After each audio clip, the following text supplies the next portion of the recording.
Démarrons, hein, donc, du coup. Donc bonjour, bonjour, bonsoir à tous. Vidéo qu'on avait déjà fait originellement, mais qui s'est perdue dans les méandres de la non-capture de son. Donc du coup, on est obligé de la refaire.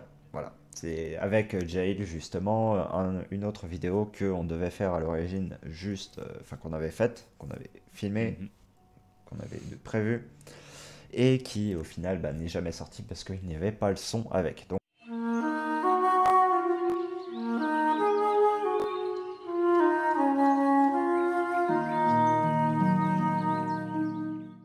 on va en fait se concentrer sur l'histoire de Faron. Faron, c'est qui? Parce que ça fait vachement longtemps que ça s'est passé, donc on va faire un petit retour dessus. C'est un personnage donc, qui est incarné justement par Yoka dans l'arc 2 du jeu de rôle. Donc ça date vraiment d'il y a plusieurs années. Voilà. C'est une chose qu'on n'avait jamais traitée, mais en gros, Faron, Yoka avait écrit la suite de son histoire, la fin de son histoire, et du coup, c'est ce que vous avez déjà sous les yeux actuellement. On va pas spécialement décortiquer ce qui a été écrit ligne par ligne, mot par mot, quoi que ce soit. Non, on va juste donner des informations sur le contexte global, quelques petites pistes également sur ce qu'on a laissé en suspens dans cet arc-là et deux, trois autres choses. Donc du coup, qu'est-ce que tu as à dire sur déjà comment est-ce que tu l'as écrit, qu'est-ce que tu voulais faire, toutes ces petites choses-là, avant qu'on rentre vraiment dans la partie lore de la chose. Ouais, bah déjà, oui, bah recontextualisons quand même un minimum. Donc c'était il y a près de 2 ans, 2 ans et demi même quasiment.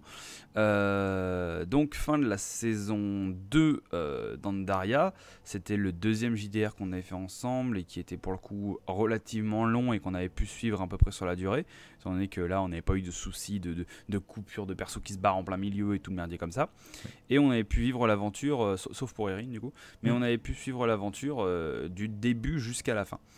Et justement, contrairement à d'autres aventures précédemment vécues, soit le premier JDR, la fin était justement laissée en suspens avec des personnages qui, leur quête était terminée, le JDR est terminé, mais le personnage est encore vivant. Et donc, moi je m'étais dit, tiens, c'est marrant, qu'est-ce qu'il ferait ce bon vieux Faron juste après, en fait, avoir sauvé le monde en supprimant l'énergie et tout le merdier, là. Enfin, en détonnant la bombe d'énergie, etc. Hein. On reviendra peut-être dessus plus tard, mais Oui. voilà. Eh bien, du coup, je me suis dit, je vais écrire un petit truc, machin, ça m'est venu comme ça, et juste poser quelques lignes de texte sur, grosso merdo, qu'est-ce que ça ferait un aventurier qui n'a plus d'aventure à vivre et se range, et redécouvre un univers plus ou moins transformé par rapport aux actions que lui-même a fait.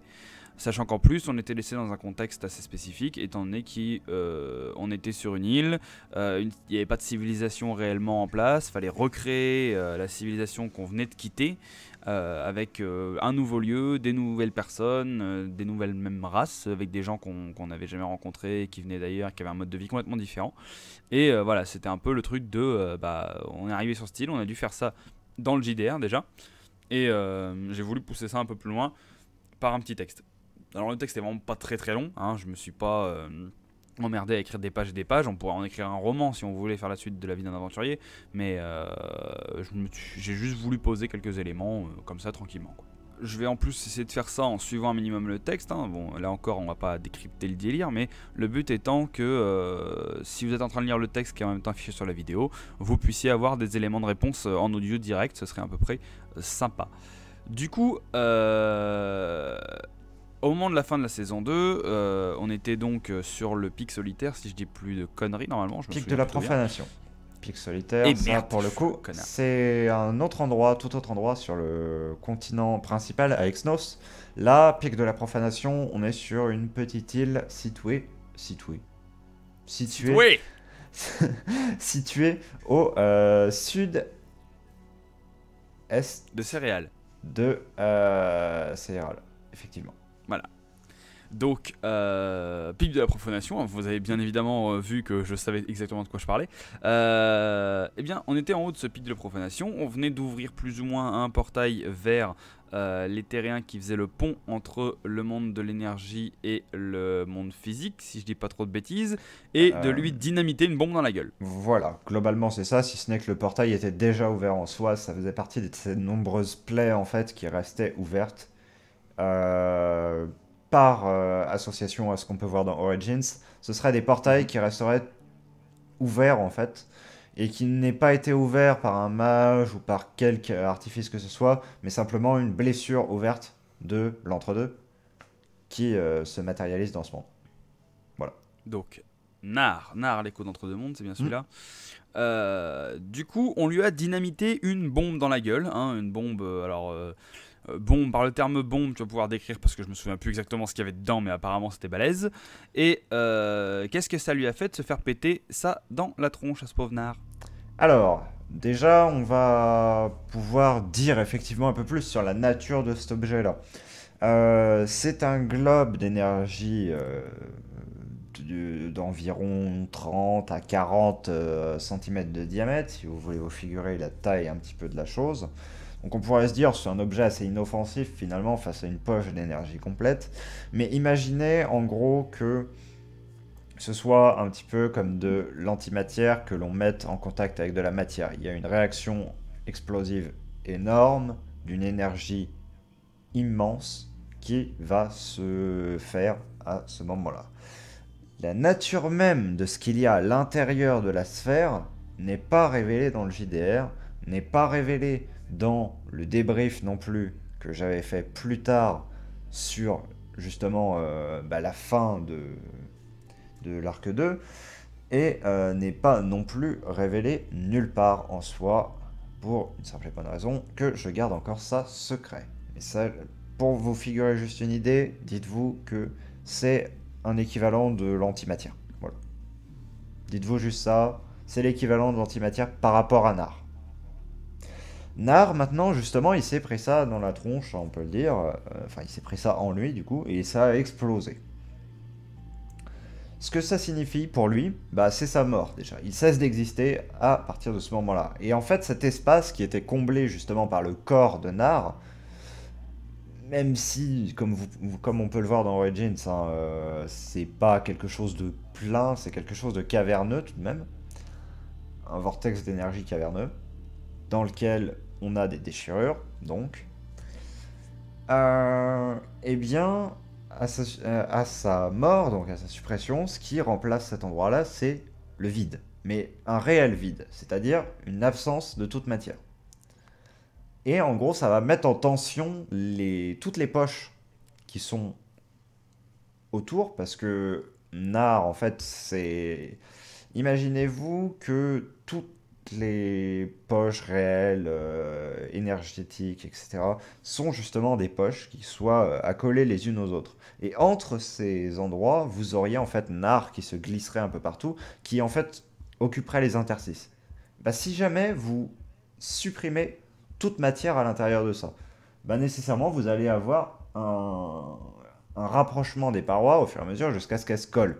Sauf que là, ce n'est pas exactement le cas parce que si jamais vous tirez sur quelque chose, on est d'accord que vous pouvez tirer autant que vous voulez, mais si jamais ça ne peut pas plus s'étendre de l'autre côté, jamais ça viendra vers vous. Prenez l'exemple d'un élastique. Vous tirez au début sur un élastique, l'élastique au début il vient, puis ensuite au bout d'un certain temps, la résistance de l'élastique est telle parce que vous l'avez déjà tellement détendu qu'il ne vient plus vers vous. Et à partir de là, bah, justement, il y a une stabilisation globale du système, si ce n'est que c'est un peu plus écrasé qu'avant et les poches sont un peu plus distendues. Hormis ça, ce qu'il faut retenir, c'est juste que il y a du vide qui se met à la place de cet endroit-là, vide qui va être comblé plus tard. Voilà. Donc pour ceux qui se demandaient vraiment quel était le contenu de la bombe, hein, moi-même y compris, on vient de se prendre un magnifique c'est magique dans la gueule, hein, vraiment à 300%. Plus précisément, c'est une matière que vous allez recroiser bientôt. Donc je n'ai pas envie de spoiler. Parfait, on marchera dedans et on va mourir comme des connards. Du coup, Bonhomme Nar, il est mort, les poches sont en tension, etc., etc. Mais quitte de l'utilisation du coup de notre bonne vieille magie, parce que la magie, pour résumer, c'est nous, maîtres magiciens, hein, je dis nous même si j'ai jamais joué à un magicien de ma vie, on s'amuse à tranquillement créer une espèce de petit vortex où on vient chercher tranquillement dans les poches l'énergie qu'on avait d'utiliser. Hein, on prend, oh ça c'est l'énergie de feu, tiens on va ramener ça là, boum boum boum, et on matérialise tout dans notre bon vieux monde réel sous forme de sort, sous forme de trucs, d'éclats de glace, de boules de feu, de ce que tu as envie. Tu prends de l'énergie, tu l'envoies dans la gueule. Sauf que Nar, lui, il servait un peu de câble électrique entre les deux poteaux, quoi. C'est par lui que ça passait. S'il est plus là, qu'est-ce qui circule, qu'est-ce qui circule pas? Est-ce qu'on peut encore tranquillement pomper de l'énergie depuis les poches? Clairement pas, en fait. Et c'est là l'énorme problème, justement, même s'il va y avoir un retour de la magie plus tard, pour une raison qu'on va peut-être pouvoir aborder bientôt. euh, Juste après ces événements-là et pendant les quelques cycles qui vont suivre, on ne pourra tout simplement pas accéder aux poches magiques. Parce que le seul moyen d'y accéder était d'en gros effectuer une déchirure dans la trame du réel, passer par l'entre-deux, réeffectuer une déchirure dans le plan énergétique, prendre l'énergie, la faire transiter sur tout le chemin du retour, et ensuite refermer les deux, basiquement. Sauf que là, étant donné qu'entre deux, il n'y a rien, l'énergie, si jamais vous ouvrez une petite brèche, bah déjà, il va y avoir du réel qui va s'en aller dans le vide, et vous allez avoir de l'énergie qui va s'en aller dans le vide aussi. Jusqu'à essayer de combler le vide. Sauf que c'est un vide tellement grand que le combler prendrait une énorme quantité de matière et d'énergie. Et donc du coup, ce serait possiblement vider le réel, plus vider le plan énergétique, plus vider le plan du rêve, le plan du cauchemar, etc. En gros, vider tous les plans pour remplir celui-là, sauf qu'après, on aurait du vide aux autres endroits. Voilà. Basiquement, le bon vieux trou noir, quoi. Oui. Et surtout, n'importe quel mage, parce que vous allez me dire, oui, mais dans ce cas-là, un mage, quand il fait quelque chose, il s'en rend pas compte, il ouvre un robinet et il le laisse ouvert. Bah ouais, sauf que quand ça vient pas, le mage il se déconcentre juste et il laisse le tissu de la réalité se refermer, le tissu du plan énergétique se refermer. Et du coup, il n'y a pas cette histoire de justement robinet tout le temps ouvert. Sachant que du coup, à la base, le fait de pourquoi on a été essayé de fermer cet accès au plan énergétique, c'était que justement l'énergie brute avait tendance à un petit peu trop fuir du plan énergétique et ça avait donné lieu à les invasions démoniaques comme on les connaît dans nos bons vieux JDR les plus récents. Et inutile de dire que ça fait chier, hein, parce que 3 saisons passées à leur taper dessus les démons et ils reviennent toujours en surnombre. Donc il fallait bien qu'on y mette un terme, terme qui a été très très bien mis à ce moment-là. Du coup, on se retrouve avec tout un ordre mondial plus ou moins bouleversé, hein, parce que quand même, la magie était très très très présente en Andaria, surtout sur ces derniers cycles, étant donné que c'était plutôt facile d'utilisation et que ça marchait plutôt bien. Hein, donc, quitte à utiliser des boules de feu, autant les caster le plus souvent possible. Et aussi que c'était plutôt primordial à la survie en réalité. Oui, en plus, parce que il me semble que les apports technologiques avaient été plus ou moins laissés tranquillement de côté. Pourquoi inventer le briquet quand on peut faire du feu en claquant de doigts? De ce genre-là. Voilà. Ouais. Donc du coup, comment et qu'est-ce qui se passe, en particulier sur la situation de Faron et sur cette petite île en dessous céréales? Qu'est-ce qui se passe pour ces pauvres gens qui restent là et qui peuvent juste plus faire appel à la putain de magie? Alors, déjà on va pouvoir repartir sur un point de base entre guillemets. Même si dans les JDR et dans les nouvelles, dans les romans, vous voyez beaucoup de mages. Sachez que en fait, en termes de pourcentage de la population, ça reste quand même minoritaire. Comme toujours, il y a beaucoup plus de personnes qui vont ne pas avoir de talent à manipuler la magie que de personnes qui vont en avoir. Même si, en gros, les actions de quelques-uns s'illustrent, eh bien, les actions de la majorité restent à l'opposé de ça. C'est comme partout. On entend souvent parler des mêmes personnes, mais on entend très peu parler de la majorité. Bah là, c'est exactement ça. Donc, au final, sur une population en tant que telle, ça ne va pas impacter énormément. Autant ça va impacter certains peuples beaucoup plus que d'autres, ceux qui ont une très forte affinité à l'énergie, qui ont, eux, un pourcentage beaucoup plus élevé de personnes qui vont manipuler l'énergie ou qui vont avoir besoin d'énergie pour survivre. À l'inverse, quand vous êtes un peuple typiquement des Yui anciens, des Hadin, même de Drain, vous avez des mages, mais ils ne représentent qu'une certaine caste à l'intérieur de votre population. Du coup, ça fait que tous ceux qui ont des métiers manuels, qui ont qui sont dans l'armée, qui sont constructeurs de navires, tout ce que vous voulez comme métier qui soit manuel ou de réflexion mais qui n'implique pas de magie, eh bien, pour eux, ça ne leur change pas grand-chose en réalité.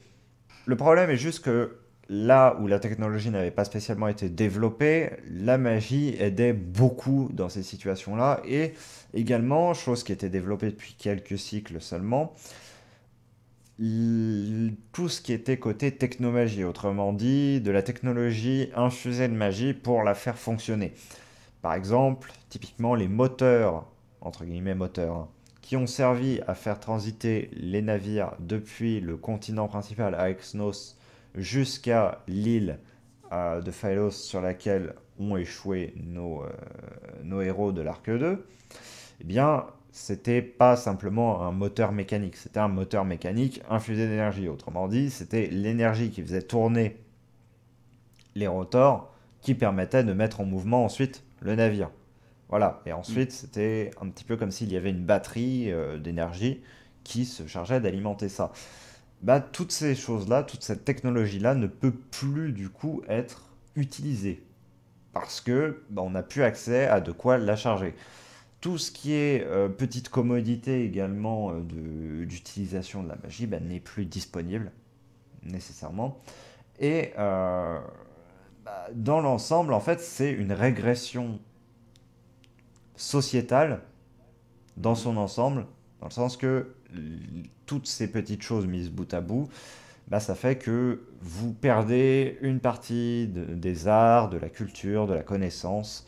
Et en plus de ça, étant donné que de toute façon il faut reconstruire une société à partir de zéro, bah, c'est sûr que vous perdez beaucoup. Après, l'énorme avantage qu'ils avaient, c'est qu'il y avait des natifs sur place qui n'utilisaient pas spécialement la magie, mais qui étaient beaucoup plus basés sur une compréhension des plantes, de certaines techniques du passé, d'héritage de leurs ancêtres, qui se sont transmis de bouche à oreille, et comme ils ont été acceptés à bras ouverts dans les camps tels que celui où ont été Faron, Vezek, Velen et je cherche Zangi.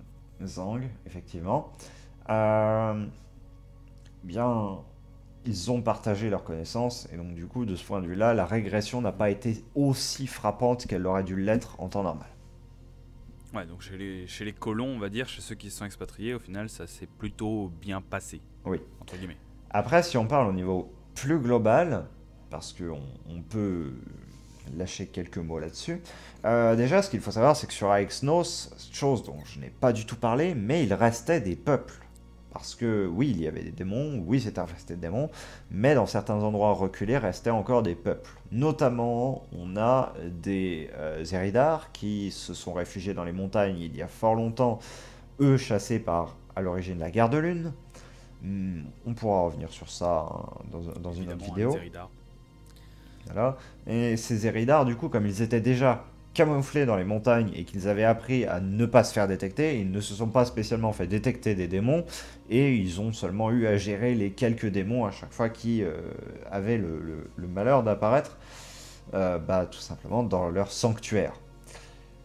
Par contre, des peuples tels que, non pas les Eldrazi mais les Eldranar, qui eux sont extrêmement liés à l'énergie, encore plus liés à l'énergie en ce qui concerne leur mission principale qui est de réveiller une éthéréenne en l'infusant d'énergie justement, bah, ils se sont trouvés coupés de ça et donc du coup ils ne pouvaient plus avancer dans ce rituel qui se perpétrait depuis eh bien, près d'un millier d'années.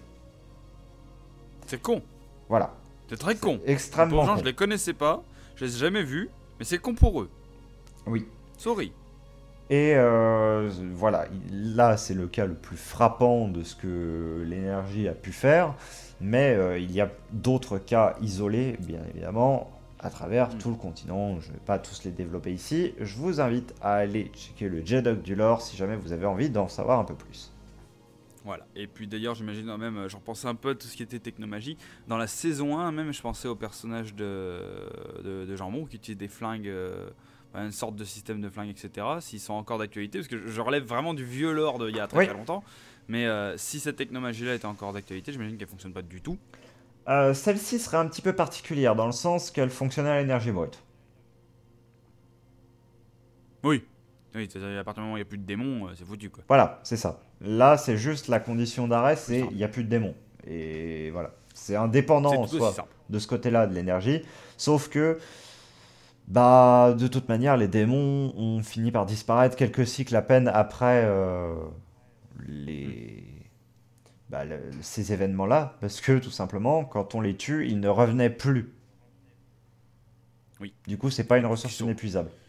et ils sont pas très compliqués à tuer à la base. Hein. C'est juste qu'ils Voilà, sont c'est beaucoup nombreux. juste leur nombre et le fait qu'ils n'arrêtent pas de revenir en soi parce que c'est un cycle qui se devait d'être brisé et c'est pour ça qu'il a été brisé.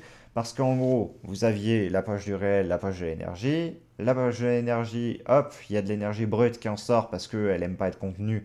Hop, elle va dans le réel, elle se matérialise sous la forme d'un démon. Le démon, voilà, il fait sa vie, il tape des choses. Voilà, et ensuite, quand il meurt, son énergie se retrouve à retourner dans la poche, remacérer un peu et revenir dans le réel. Ce qui fait que c'est une boucle sans fin. Et là, C'est fou couper chiant. cette boucle, ça fait que le démon, il ne peut pas revenir en Oui. fait. C'est méga full chiant en fait un démon. Chose Euh, aussi qu'il faut dire, on dit le démon, mais c'est juste un amas d'énergie. Ça n'a pas de conscience, ça n'a pas de... Voilà.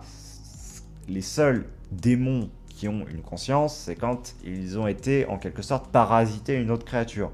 Comme c'est le cas du Kalaktak, qui est un parasite d'Eikal, essence de la brutalité.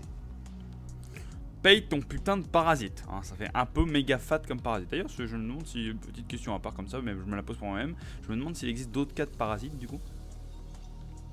À découvrir, à bien voir. Ok, très bien, on verra tout cela. Du coup, j'ai une petite pensée aussi pour nos bonnes amies, les races particulièrement magiques. Et là, je vais recentrer vraiment sur le texte sur Faron et également Velen. Quitte de ces races, hein, si je me souviens bien, c'était les gardes-morts, si je dis pas de conneries, Oui. de ces gens qui du coup sont en même temps là, mais en même temps ils sont maintenus par énergie avec un truc mort dans eux et que c'est un peu le merdier et que voilà. Quoi? Qu'est-ce Alors, qui se passe? les gardes-morts, en fait, ont une... c'est une chose que j'avais très peu expliquée à l'époque. Non pas parce que ça n'avait pas été posé dans le lore, mais parce que je n'avais pas encore documenté en soi la chose. Donc on va revenir un petit peu sur ce qu'est un garde-mort et ensuite on va dire ce que ça implique en soi cette coupure de l'énergie. Un garde-mort, en fait, c'est un mot qui désigne une personne qui est morte et qui a pas accepté, mais qui s'est fait ramener par l'esprit qui s'appelle mort. En fait, mort, du coup, sous une idée d'Eikal, au moment où Eikal n'était pas encore le Kalaktak, a arraché le masque de vie, parce qu'il y a deux masques, le masque de vie et le masque de mort, qui sont deux esprits. Mort a arraché le masque de vie, qui est en quelque sorte l'objet qui permet de canaliser le pouvoir de l'esprit, l'a brisé en deux et l'a soudé à une moitié du sien et a réduit l'autre en miettes. Ceci, en fait, pour s'accorder des pouvoirs sur la mort et sur la vie, donc pouvoir faire tout simplement des joyeusetés, parce que c'était juste son but. Son but, c'était juste de mettre le bazar vis-à-vis de l'ordre établi des choses, parce que autant vie était extrêmement conciliante vis-à-vis de ce que les essences disaient de faire, autant mort ça ne lui convenait pas du tout, ne voulait pas rester un pion des essences et voulait aller vers plus que ça, et donc du coup gagner de la puissance. Voilà, c'est le seul moyen qu'on lui a, que Mort a trouvé.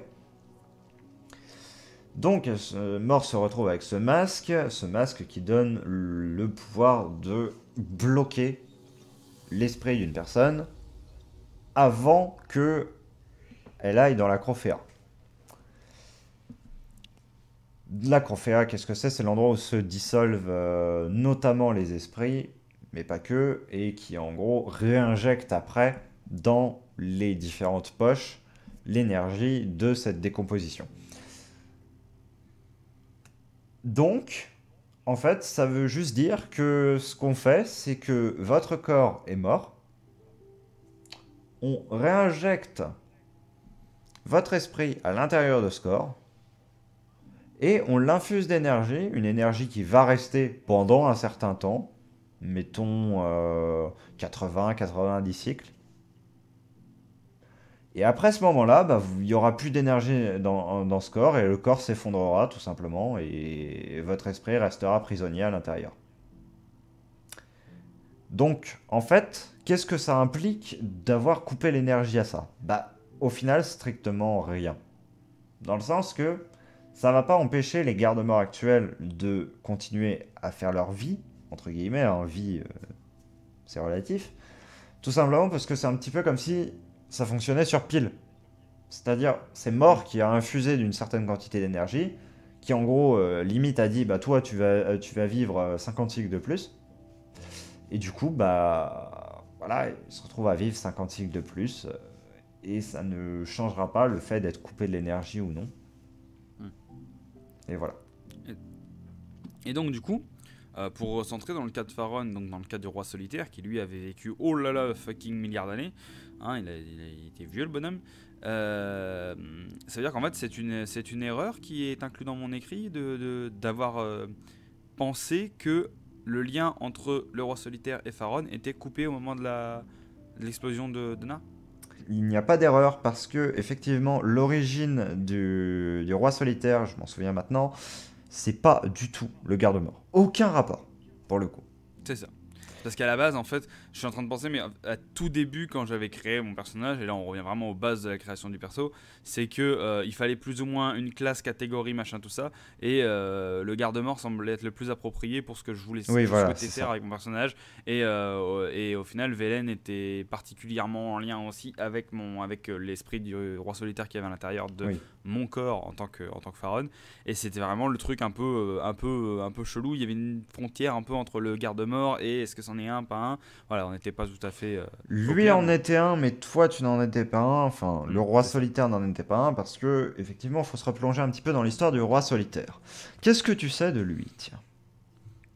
Alors, le roi solitaire, son esprit date d'il y a quelques centaines, voire peut-être milliers d'années.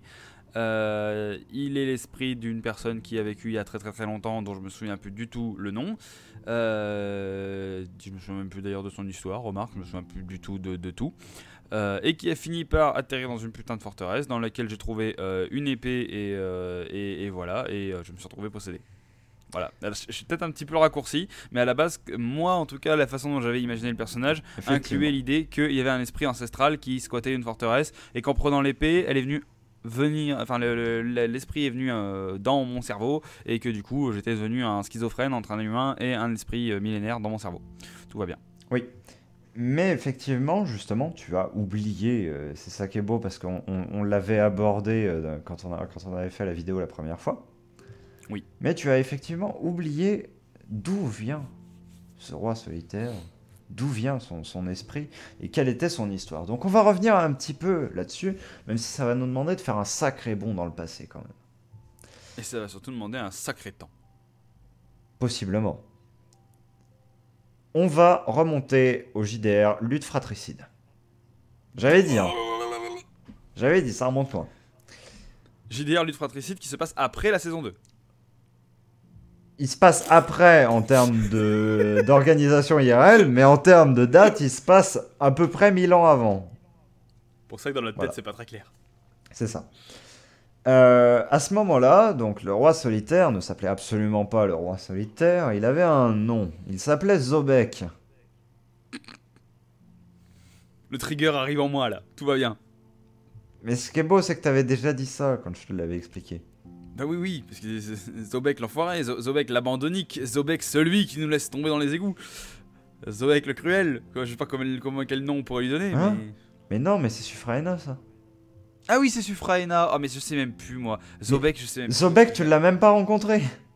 Bah oui, c'est vrai, c'est l'autre équipe, mais je suis vraiment le Et roi oui. des connards. Je me souviens plus. Je suis perdu. À Parce l'aide, que éclaire-moi.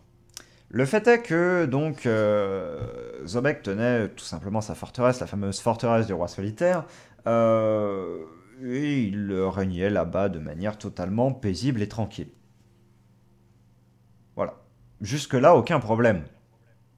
Puis soudain, au cours en fait d'une des campagnes militaires de la sphère Altiari contre le domaine Eranan, en est venu que bah, son domaine s'est trouvé sur la trajectoire tout simplement d'un bataillon de la sphère Altiari, et refusant donc d'aider par allégeance au domaine Eranan, refusant d'aider ceux même de les laisser passer, une guerre s'est enclenchée.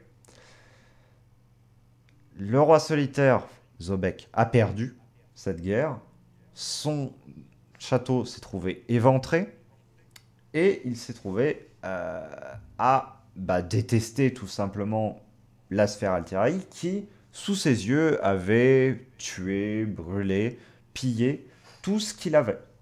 Tout ce qui lui était cher, toute sa famille, tous ses amis, euh, alors qu'il vivait sa vie paisible de noble certes, mais reclus. Il se trouve donc en solitaire totalement, d'où son nom futur, le roi solitaire. Un roi littéralement sans château, sans armée, sans serviteurs, sans soldats. Et il se trouve à errer seul à travers un petit peu tout le continent au final, jusqu'à accéder au pic solitaire. Au pic solitaire, là-bas, il reçoit une formation assez avancée d'assassin. Son seul et unique but à ce moment-là est déjà de se sécuriser une place, et deuxièmement, acquérir suffisamment de connaissances et de contacts pour mener une opération d'envergure contre la sphère Altieri, qui est responsable du coup de la mort des siens. Ça en est devenu limite une psychose au fil des années que de faire cette vengeance. Et justement, quelques cycles plus tard, il se trouve à partir pour Ketera, pour aller y effectuer un assassinat. L'assassinat de Gérald, qui est à ce moment-là chef de la guilde aventurière, faction neutre, dont la mort en fait est supposée comme futur élément déclencheur d'une ultime guerre entre la sphère et le domaine, qui en gros va anéantir la sphère, étant donné que la sphère à ce moment-là est au bord du déclin, et que à l'inverse, le domaine est en train de recruter de plus en plus de faire de plus en plus d'alliances avec les différents peuples, et donc du coup, il est clair que le domaine va écraser la sphère si jamais une guerre ouverte est déclarée, une nouvelle guerre ouverte est déclarée, et donc c'est là-dessus qu'il veut intervenir. Il se retrouve à aller à Ketera, il accomplit l'assassinat, c'est d'ailleurs ce qui est traité dans le JDR, le meurtre de Geralt, qui est un JDR IRL fait en une séance, que vous pouvez toujours visionner sur cette chaîne. Il se trouve ensuite à intégrer un groupe, donc là on parle des événements de Sphère Altiari dans Lutte Fratricide, afin d'essayer de continuer de manigancer et surtout de voir les conséquences de son acte, de la mort de Geralt, à l'intérieur. Et aussi de se servir de ce groupe comme alibi du fait que il soit là, et du coup il se met dans ce petit groupe de pseudo-mercenaires qui doit agir au nom des intérêts de la sphère Altiari, alors que ce n'est pas du tout son but. Sauf qu'entre deux, il lui arrive plusieurs mésaventures qui l'amènent au final à faire un pacte avec Shaedra. Shaedra, esprit du cauchemar. Ce pacte, il est le suivant.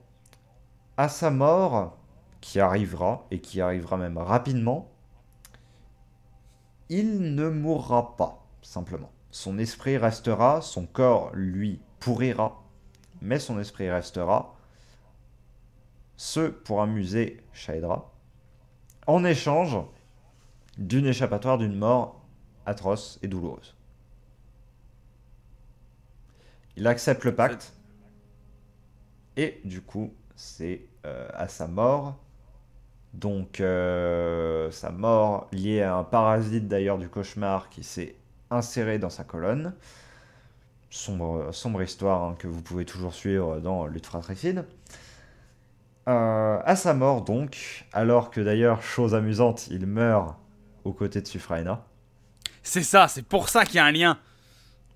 Euh, Son esprit, du coup, se trouve à errer à travers tout le continent jusqu'à revenir à son endroit d'origine, ce fameux château, le château du roi solitaire, où Faron, environ 1000 ans plus tard, va le retrouver.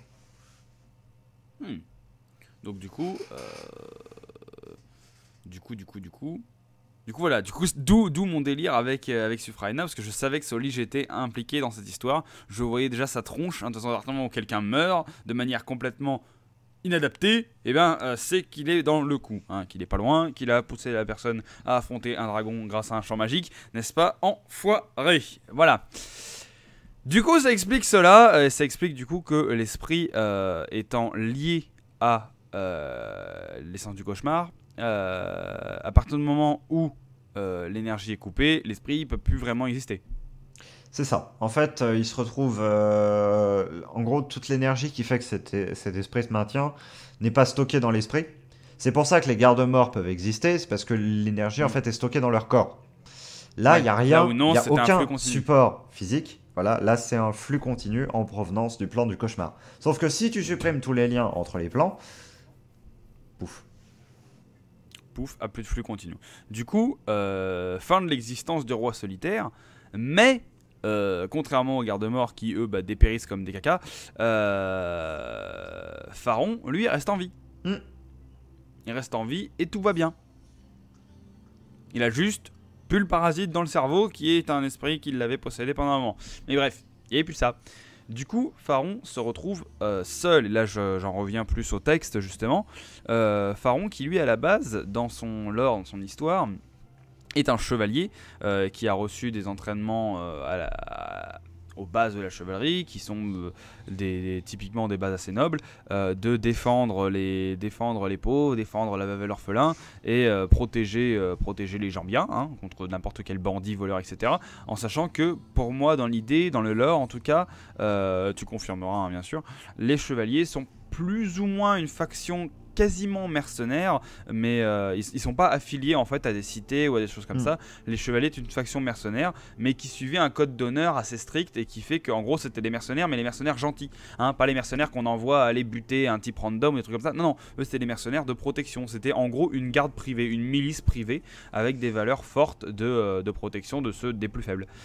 C'est en fait D'où tout le simplement le penchant plus ou moins officiel du Point du Désert, une organisation qu'on voit justement dans cette même saison, dans cet arc 2, qui là est par contre quelque chose de totalement non officiel, mais qui agit contre des menaces de type anima, créatures du désert, et qui sécurise la plupart des routes marchandes dans le désert qui se trouve aux alentours de la capitale de l'Est, Salian. Voilà, donc du coup, pour le coup, les chevaliers sont à peu près dans le même ordre d'idées.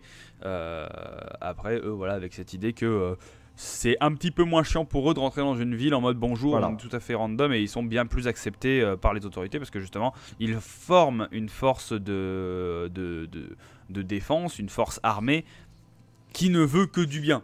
Donc qui n'est Mm. pas spécifiquement menaçante pour les autorités locales et pour les armées régulières des royaumes normaux.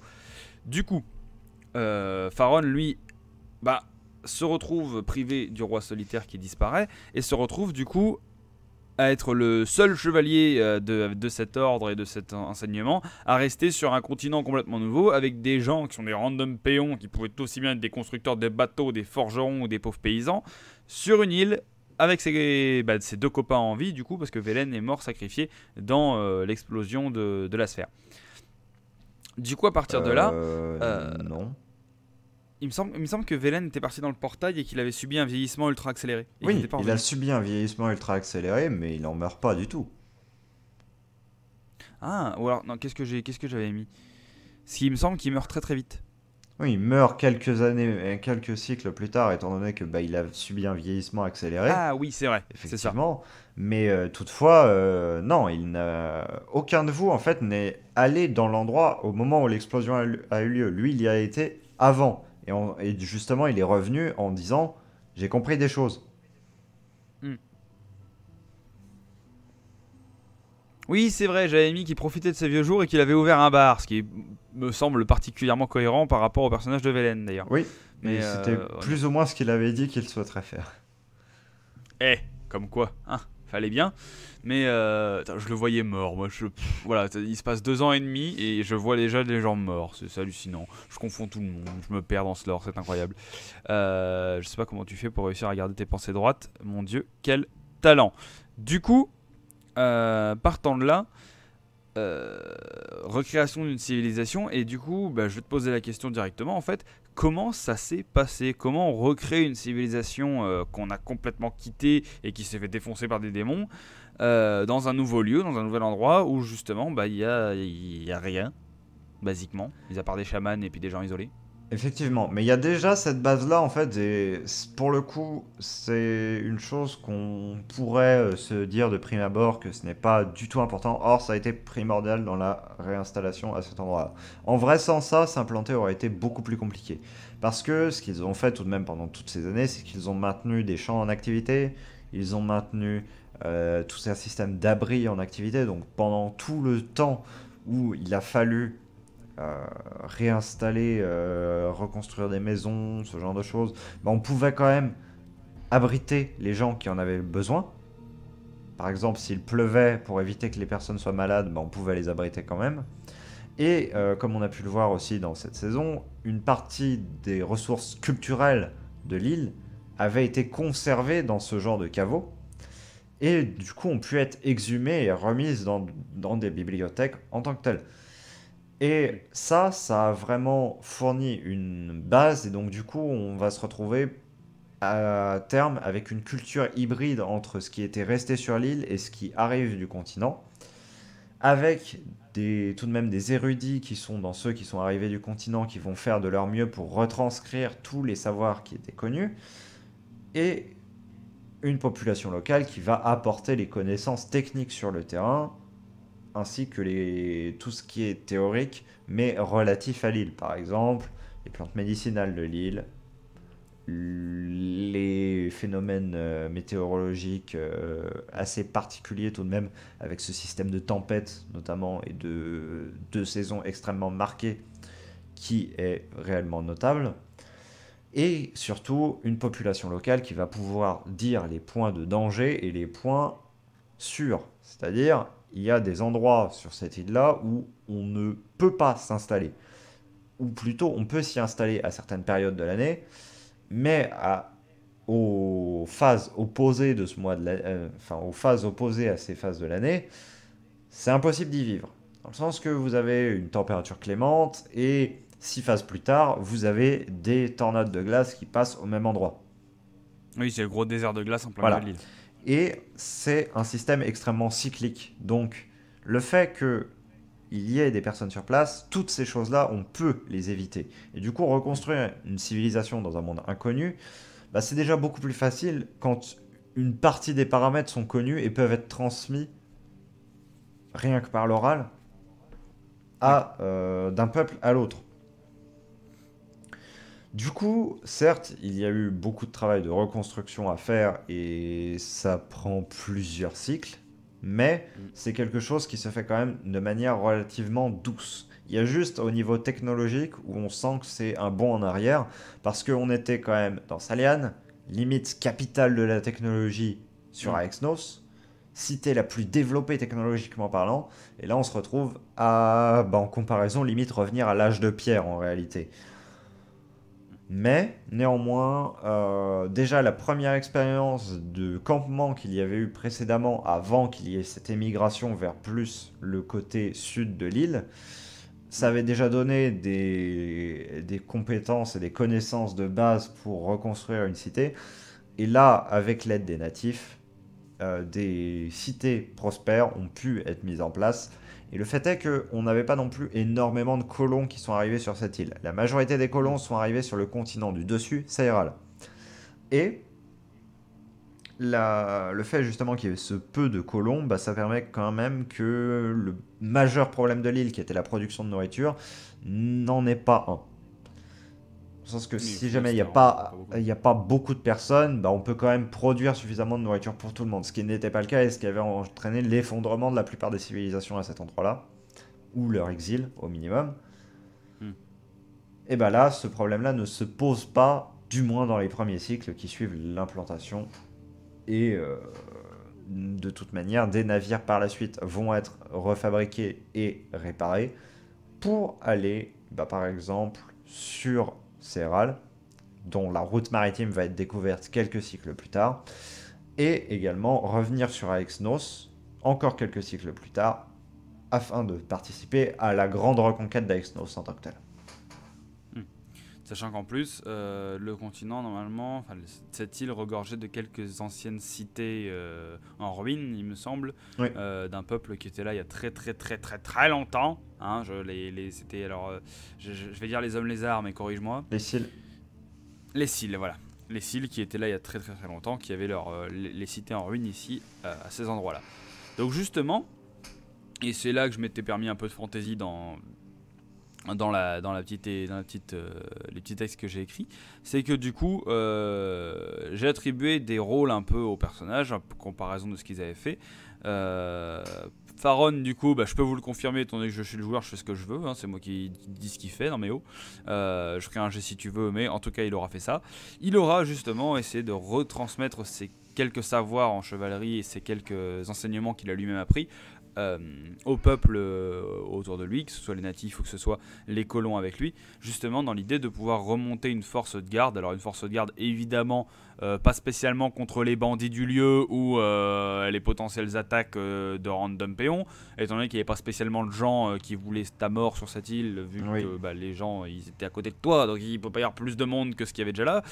Et non, c'était plutôt une force de défense contre les créatures de l'île, la faune insulaire qui pouvait peut-être être un petit peu dangereuse en cas où, et puis dans l'idée de garder une sorte de petite police interne pour protéger quand même si jamais il y en avait un qui avait décidé de péter un câble et de buter sa femme. Bref, voilà, pas grand chose de plus que ça. En vérité, c'était plus dans l'idée de défendre les cités contre les créatures de l'île, parce qu'il y avait des créatures un peu dangereuses. On avait vu si je me souviens bien, des espèces de gros machins blindés au-dessus qu'on en chiait à les buter parce qu'ils avaient une grosse carapace. Oui. Qui faisait un bon mètre de haut, là, ces trucs bien chiants. Voilà. Donc c'était ce genre de créature un petit peu agressif que, c'est pas cool quand on a une bande de 10 qui vient tranquillement se balader dans ton champ. Vaut mieux avoir quelqu'un d'armé et de compétent pour les buter. Ça, c'est Surtout grosso modo ce qu'a fait Faron. que également ce qui avait été aperçu et ce qui vous avait fait extrêmement peur, c'était ce que vous aviez appelé sobrement les créatures dans la grotte. Et ces Ah oui, fameuses c'est vrai. créatures dans la grotte, bah en réalité c'est des marches-ombres. Voilà, je glisse l'info comme ça. Un marche-ombre c'est quoi? C'est une créature qui a 5 bras et 2 jambes, donc 7 membres au total, qui vit dans des environnements obscurs, mais qui donc peut sortir la nuit. Euh, Normalement non agressifs, mais qui peuvent l'être, et justement les natifs vous avez mis en garde contre ça. Surtout donc du coup parce que en fait en plus la caverne des marchands on l'avait vu avant de traverser le désert il me semble, Oui, le désert de glace. Mais du coup ça veut dire qu'il y avait potentiellement plusieurs cavernes de marchands. oui, et il y Potentiellement en a l'île est plusieurs. infestée. D'accord, donc très bien, donc on s'est défendu contre des putains de machins à 5 bras, ce qui est pas du tout flippant. Voilà. Enfin remarque, quand on s'est défendu contre des démons normalement, hein, on est plutôt capable de se Les taper marchands contre en tant que n'importe tels quoi. sont une des autres raisons de la désertion de l'île. Et d'ailleurs, ils ont été vecteurs d'une maladie qui a décimé beaucoup des cils à l'époque. D'accord, donc des bons enculés. Bon, bah du coup maintenant c'est fixé. Pharaon, il aura tué du marchombre. Voilà. Pour faire quand même un minimum de part aux autres, Vezek, du coup, ce qui était normalement un survivant Seal, si je dis pas de bêtises, Ouais. a essayé de chercher justement des survivants de son ancienne race, parce que c'est une race qui est capable de se mettre en stase, qui est capable de rester très longtemps endormi dans un petit cocon et puis de ressortir 1000 ans plus tard, genre tout va bien. Justement, Vezek avait essayé de chercher un peu d'informations sur son ancienne civilisation, potentiellement des survivants, etc. Et, euh, et voilà, grosso merdo, j'ai juste mis que Pharaon l'avait accompagné justement dans ses recherches aux quatre coins de l'île. Alors, est-ce qu'ils ont trouvé des survivants? Est-ce que oui ou non? Est-ce que peut-être? Oui, ils en auront trouvé, mais pas énormément, cela dit, étant donné que oui, il y a ce système de stase chez les cils, mais c'est quelque chose de très périlleux lorsqu'ils se mettent en stase. Il y a environ seulement un tiers de ceux qui s'y essaient qui arrivent à réellement rentrer en stase et à y survivre, parce que c'est un arrêt quasi complet du cœur et une diminution de toutes les fonctions vitales au minimum, de manière à tenir pendant extrêmement longtemps. En plus, on est susceptible de se prendre toutes les attaques, que ce soit des prédateurs, des maladies, mais Hmm. également de tout ce qui est petits parasites. Et du coup, étant donné qu'on n'a pas de système immunitaire adaptif pour s'y défendre, on meurt tout simplement. Et Oui, du il me semble coup, qu'on avait vu des tombeaux ouverts, oui, d'ailleurs. Il y avait des tombeaux qui avaient été ouverts, peut-être potentiellement par les prédateurs, etc. oui. Et justement, c'est pour ça que vous en avez retrouvé, mais très peu. Hmm. Et du coup, donc ça c'est pour Vezek. Et pour Zhang, alors Zhang, petit rappel, c'était un des. Alors je vais dire prêtre, mais j'aime pas trop le terme. Un moine, peut-être moine, Oui, plutôt moine plus au moine, combattant du effectivement. temple de la connaissance. Oui, Donc des gens qui ont comme idée de construire une énorme bibliothèque pour avoir toutes les connaissances du monde au même endroit. Du coup, Zhang, évidemment, c'est quelqu'un qui savait pas mal de choses et qui, dès notre reconquête, notre reconstruction de civilisation, s'est attelé à réécrire, retranscrire et venir compiler toutes les connaissances qu'on a pu créer sur l'île et qu'on avait encore d'avant pour pouvoir justement les garder en mémoire dans cette idée de garder le maximum de connaissances en permanence pour pouvoir les retransmettre plus tard. Zhang, c'était un peu le bon gros prof des écoles, quoi, le chef du rectorat et de l'académie de la petite île. Voilà, je pense que c'est le rôle qui lui convient bien. hmm, effectivement. Sachant que là, normalement pas trop rien à redire, étant donné que le temple de la connaissance, il n'a pas dû réussir à le reconstruire, je pense, mais en tout cas, a pu recompiler un peu ce qui s'est passé sur les années sur l'île, en tout cas. Le temple de la connaissance, au moment de ensuite la libération d'Aexnos, qui aura lieu bien des cycles plus tard et auquel d'ailleurs Pharaon ne participera pas, étant donné que ça c'est quand même un bon paquet de cycles plus tard. Hmm. Euh, eh bien, à ce moment-là, quand des explorateurs justement iront jusqu'à cet endroit-là, ils découvriront le temple de la connaissance quasiment intact. Bah oui, c'est vrai, les démons savent pas lire. Du coup, c'est bon. Et surtout, en fait, c'est dans un endroit tellement escarpé que la concentration de démons à cet endroit-là n'était pas spécialement grande et qu'ils ont préféré aller à d'autres endroits. Parce que justement, ce qu'il faut savoir quand même, c'est que la plupart des zones qui sont épargnées par les démons sont les zones de montagne. C'est pour ça d'ailleurs que les Eridar ont aussi bien survécu à cette passe-là de l'histoire qui pourtant est particulièrement sanglante. Hmm. Tout simplement parce que les Eridar s'étaient déjà fait chasser par la plupart des peuples et donc du coup avaient trouvé refuge dans les montagnes. Et du coup, lorsque les démons ont frappé, étant donné qu'ils étaient déjà dans les montagnes, et qu'ils avaient déjà un système de vie extrêmement caché, extrêmement défensif, Hmm. Ouais, ils ont pas eu de problème ça à n'a se pas défendre. changé par rapport à leurs coutumes habituelles. Ouais. Et du coup, certes, ils ont eu beaucoup plus de membres de leur peuple qui sont morts pendant cette période-là, mais pas autant que d'autres peuples qui, eux, étaient complètement sujets à une invasion. Ok. Et du coup, alors pour faire un lien sur Faron quand même, parce que Hmm. au final, ce pauvre petit bonhomme a fini par décéder de vieillesse sur l'île, parce que bon, fallait pas déconner, hein, passer une vie à taper sur des trucs, au bout d'un moment, fallait bien se reposer un petit peu. Il est mort sur l'île, il est mort de manière tout à fait normale et sans aucun souci. Normalement, Vezek et Zhang sont restés en vie plus longtemps. Alors, je sais pas quelle est l'espérance de vie d'un Seal, mais j'imagine que Vezek c'est celui qui a vécu le plus longtemps. Oui. Sachant que le premier à mourir très rapidement, ça a été Velen. Ensuite, du coup, Faron. J'avais pensé derrière Zhang, qui lui, pareil, n'était pas spécialement vu à ce moment-là et qui a pris le temps de vieillir sur l'île. Oui. Et du coup, ouais. J'ai pensé à Vezek en dernier, je pense que je suis dedans. Après, je sais Ouais. pas si justement leur stase très longue, est-ce que ça entame vraiment leur durée de vie ou est-ce que ça met tellement tout en stase que même leur durée de vie elle est prolongée? Ça met tout en stase, en réalité. Ouais, tout Le, en le stase, truc, d'accord. en fait, c'est surtout y survivre. Hmm. Mais au-delà de ça, étant donné que c'est un arrêt complet du métabolisme, quasi complet, mettons pour 100 ans, c'est l'équivalent de vieillir de 1, 2 semaines. Ah oui, donc ça va, oui, d'accord, au maxi t'as pris un an, quoi. Enfin, ouais, Voilà. faut déjà le faire pour prendre un an en vérité d'ailleurs. Mais ouais, donc c'est plutôt efficace comme système, hein, c'est pas mal. C'est pas mal, c'est pas C'est mal. juste que c'est extrêmement périlleux, mais sinon, oui, c'est efficace. Oui, tu dors la moitié de l'année, t'as passé 1000 ans, bonjour. Mais pas mal, pas mal. Du coup, voilà. Du coup, on est à la fin du petit texte. Normalement, j'étais plutôt. Plutôt. C'est bon. Oui, Oui, il me semble que j'avais à effectivement. peu près tout dit. Alors, du coup, est-ce qu'il y a des choses à rajouter au niveau du lore? Ça fait quand même. Ouais, je suis en train de voir je regarde le timer, ça fait 1 heure, mon dieu! Oui. 1 heure de lore à vous bouffer. Miam, miam, miam. Est-ce qu'il y a des trucs à rajouter ou pas? Parce qu'après, ça va nous orienter vers la reconquête d'Aexnos, la redécouverte en tout cas de la civilisation peut-être plus avancée sur Céréales. Donc, du coup, est-ce que c'est possiblement futurement l'objet décrit JDR slash futur, on verra bien? Ou est-ce Euh, qu'on en parle ou... La reconquête d'Aexnos en soi pourrait faire l'objet d'un JDR, mais pour le moment, je n'ai pas l'intention de l'adapter. Hmm. Donc tout ça c'est du futur et on verra bien. Ouais, je pense bien.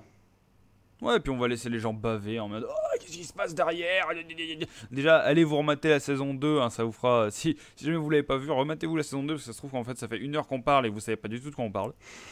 Ce serait pas logique, mais bon, voilà. Hein, on a quand même prévenu dès le début pour y aller faire ça. Oui. Mais sinon, matez la saison 2 et matez Lutte Fratricide, ça vous permettra un petit peu d'éléments de lore sur le roi solitaire et sur ce qui s'est passé avant, notamment le côté de l'équipe Domaine Altiari, enfin Sphère Altiari, que j'ai pas du tout vu perso, mais qui du coup aurait été fort intéressant à voir parce que comme un mongol, voilà, j'ai loupé des infos. Oui, Du coup, je pense qu'on est pas mal. effectivement. On est pas mal. Bon. Eh bien, à très bientôt pour une prochaine vidéo.